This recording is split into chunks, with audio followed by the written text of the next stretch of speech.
Hello once again, Dr. Kotse PH. Our topic for today about Cadillac XT5.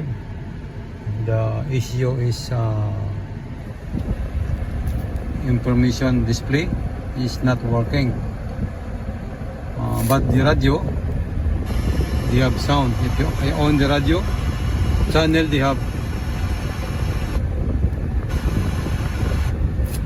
and then I will put on reverse.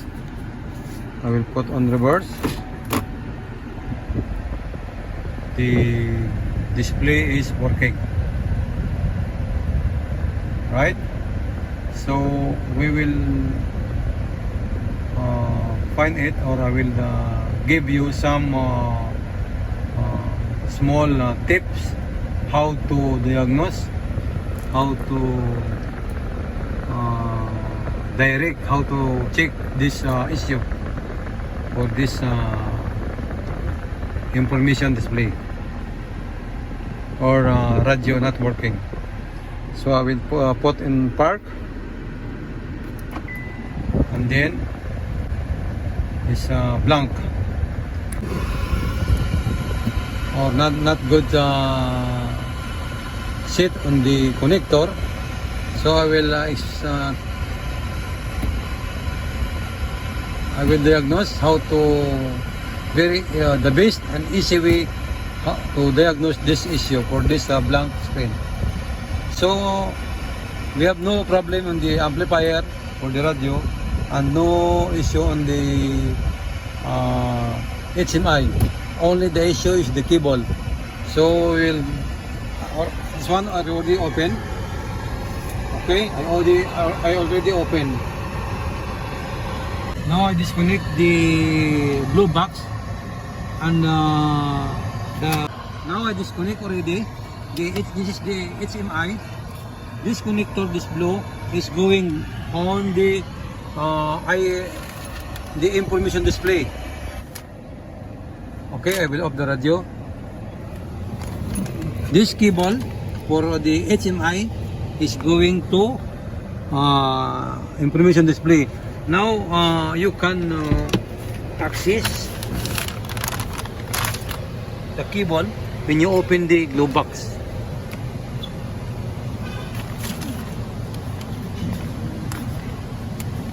When you open the glove box,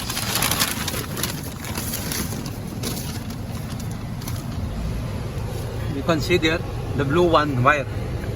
Now I will disconnect that one. I disconnect that the blue one there, the blue one. The blue one, that one. The blue one. That's the cable. So I disconnect that one. Look my hand. My hand. See? Click. See? I remove the connector. Only raise this lock and pull it. Okay, so we will get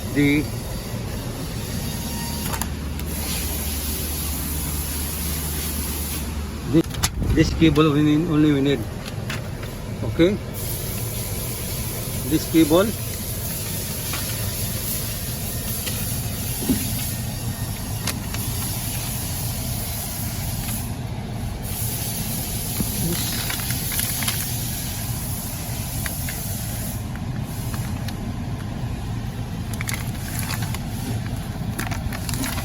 We have now cable.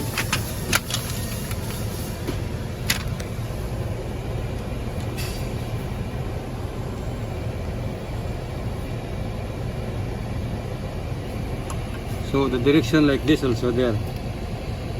So I put now there the cable. I plug it. Now I plug the cable. Now I remove this one. The blue one for the HMI. I remove. I put this one. Follow only the direction of the connector of the LDBS. Put here.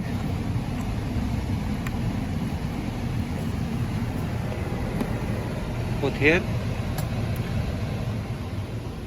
Now I put, right? Now the wire is, cable is connected. The wire is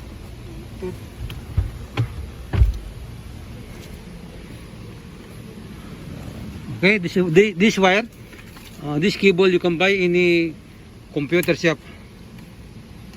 Okay, now I will make ignition on. This cable, now I make ignition on. Look.